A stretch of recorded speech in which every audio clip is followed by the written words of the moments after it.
A cornerstone of the Ottawa Valley gone after the building once known as the Douglas Tavern went up in flames Monday night.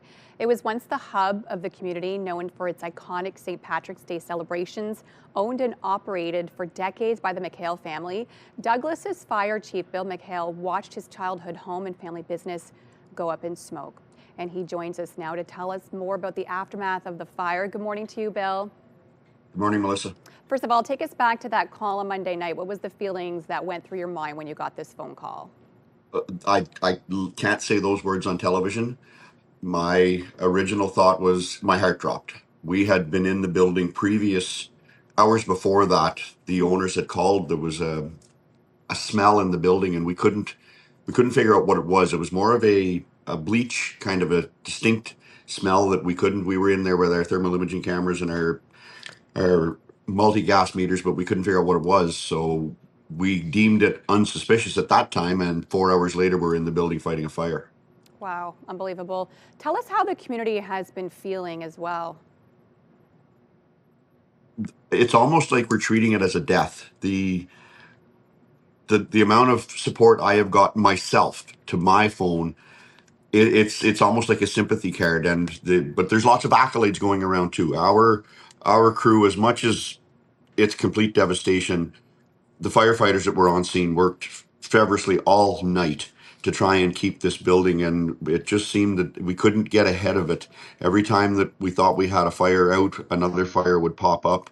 We were fighting a fire in amongst three different roof levels, and each time we couldn't get to where the fire was until we started to take the roof off with another piece of equipment, and at that point we realized how big a spread we had to deal with.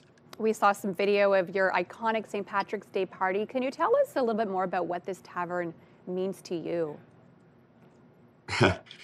It meant everything to us. It was our home for starters, and then it was almost like a home away from home for so many people. When any of my family came home, my Aunt Bev from British Columbia, or even just my aunts and uncles from Ottawa, when they came, they stayed. Everybody stayed at Terry and Evelyn's or the hotel. And when we did open the doors, 97% of the people coming through the door we knew, and we knew them by name. Wow. The this the introduction to the show Cheers is a lot like the Douglas Tavern, where you want to go where everybody knows your name. Let's talk a little bit about cleanup efforts. You mentioned the community really coming together and rallying behind you guys. Yes, I don't think I've ever seen as much food in our fire hall as what was there on Monday afternoon into the evening.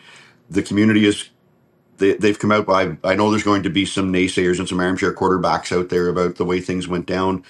Uh, anybody I hope everybody stands behind Dan and Amanda as much as they're standing behind myself and our fire department. They have lost everything. They are coming out of there with literally the clothes on their backs and their pets. And when all is said and done, there was no life lost. Nobody was hurt. The interagency deployment between fire, police, paramedics, our mutual aid system, everything, as much as the fire didn't get put out, everything else worked accordingly. You mentioned earlier that you guys were there hours before this fire broke out and there was smells of bleach. At this point, do you have any causes or known causes of what caused the actual fire? We don't.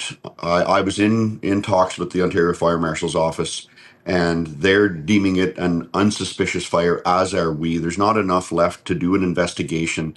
It boils down to likely either an electrical or a flue fire.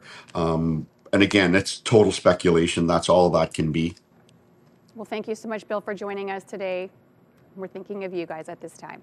And thank you. And as my father would always say on his parting words, keep the faith.